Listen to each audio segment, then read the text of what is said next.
दिल्ली विधानसभा में मंगलवार को पेश की गई भारत के नियंत्रक एवं महालेखा परीक्षक कैग की रिपोर्ट के अनुसार दिल्ली सरकार को 2021 से 2022 की आबकारी नीति के कारण 2000 करोड़ रुपए से अधिक का घाटा हुआ है। इसके लिए कमजोर नीतिगत ढांचे से लेकर आबकारी नीति के कार्यान्वयन में त्रुटि सहित कई कारण जिम्मेदार थे। मुख्यमंत्री रेखा गुप्ता के नेतृत्व वाली नई सरकार द्वारा पेश की जाने वाली पिछली केजरीवाल सरकार के प्रदर्शन पर 14 में से एक रिपोर्ट में लाइसेंस जारी करने की प्रक्रिया में उल्लंघनों को भी चिन्हित किया गया है। इसमें बताया गया है कि अब समाप्त हो चुकी नीति के निर्माण में बदलाव सुझाने के लिए गठित एक विशेषज्ञ समिति की सिफारिशों को तत्कालीन उप मुख्यमंत्री और आबकारी मंत्री मनीष सिसोदिया ने नजरअंदाज कर दिया था।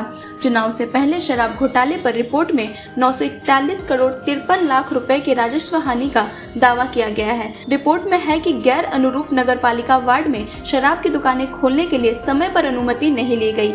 गैर अनुरूप क्षेत्र वो क्षेत्र हैं जो शराब की दुकानें खोलने के लिए भूमि उपयोग मानदंडों के अनुरूप नहीं है। मुख्यमंत्री द्वारा पेश रिपोर्ट में कहा गया है, आबकारी विभाग को इन क्षेत्रों से लाइसेंस शुल्क के रूप में 890 करोड़ 15 लाख रुपए का नुकसान हुआ, क्योंकि नीति वापस लेने और फिर निविदा जारी करने में नाकामी से इन क्षेत्रों से लाइसेंस शुल्क नहीं लिया गया।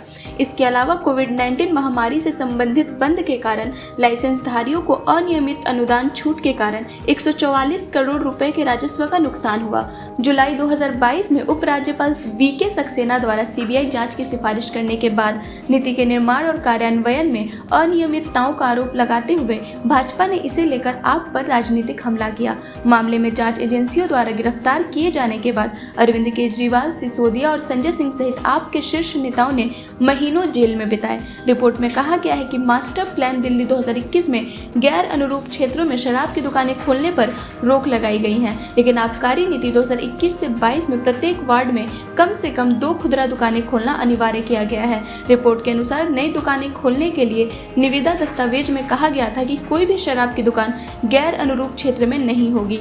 अगर कोई दुकान गैर अनुरूप क्षेत्र में है तो उसे सरकार से पूर्व स्वीकृति लेकर खोला जाना चाहिए। आबकारी विभाग ने गैर अनुरूप क्षेत्रों में प्रस्तावित दुकानों के वास्ते तौर तरीकों पर काम करने के लिए समय पर कार्रवाई नहीं की और दिल्ली विकास प्राधिकरण एवं दिल्ली नगर निगम से टिप्पणी लिए बिना 28 जून 2021 को प्रारंभिक निविदा जारी की गई। इसके बाद लाइसेंस धारकों ने हाई कोर्ट का रुख किया।